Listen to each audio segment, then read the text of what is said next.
Sa iba pang balita, arestado ang isang suspect sa San Roque, Antipolo na may dalang halos 700,000 pesos na halaga ng shabu.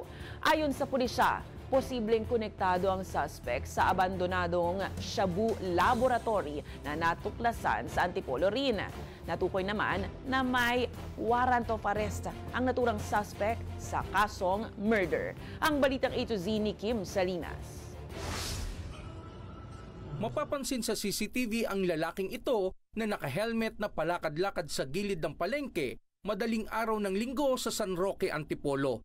Pero nang sitahin ng rumorondang pulis at barangay tanod kung ano ang kanyang pakay, bigla itong pumaripas ng takbo, agad naman siyang hinabol ng mga otoridad. Nung malapit na nga siyang masukol, inityan niya yung bag niya kung saan, nung nahuli siya at na-recover yung bag na yun, kumpirmado natin bakit siya umalis doon ay dahil doon sa may kontrabando siyang dala-dala. Ang gramo na nakuha sa kanya ay 100 grams na nagkakalaga ng 680,000 pesos.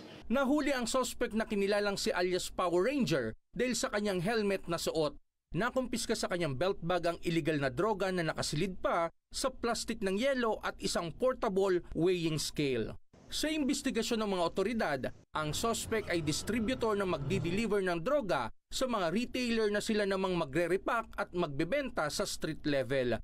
Natukoy ng mga otoridad na bukod sa droga, sangkot din ang suspect sa kaso ng pagpatay. Aktibo yung sinasabi natin na standing warrant niya sa kaso na murder. Siya po ay implicated nung nakaraang taon sa pagpatay dito sa may bayan mismo. Itong nahuli nating suspect ay involved pa sa iba pang mga shooting incident dito sa lungsod at sa mga karating bayan po ng Antipolo. Nang tanungin ng suspect kung bakit siya kumaripas ng takbo at kung sa kanya ang nakuhang illegal na droga, bababa ko lang po ng motor nun. Wala po, nataranta lang po ako. Hindi po sangkot sa gun for high po, sir. Gawa lang po yan, sir. Ayon sa Antipolo PNP, patuloy ang kanilang follow-up operation dahil kabilang ang suspect sa mas malaking grupo.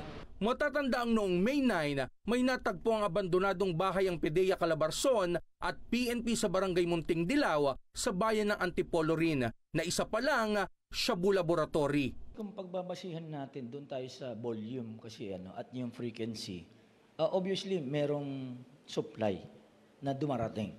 So, hindi talaga siya natigil. So, kung lahat ng tao, ma-aware sila na, sir, may nakabonet dito pero hindi pa umalis, mapipigilan natin ang pag-exist ng crime.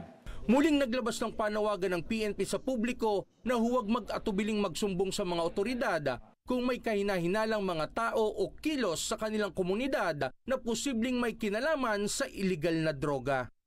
Para sa Balitang A to Z, Kim Salinas.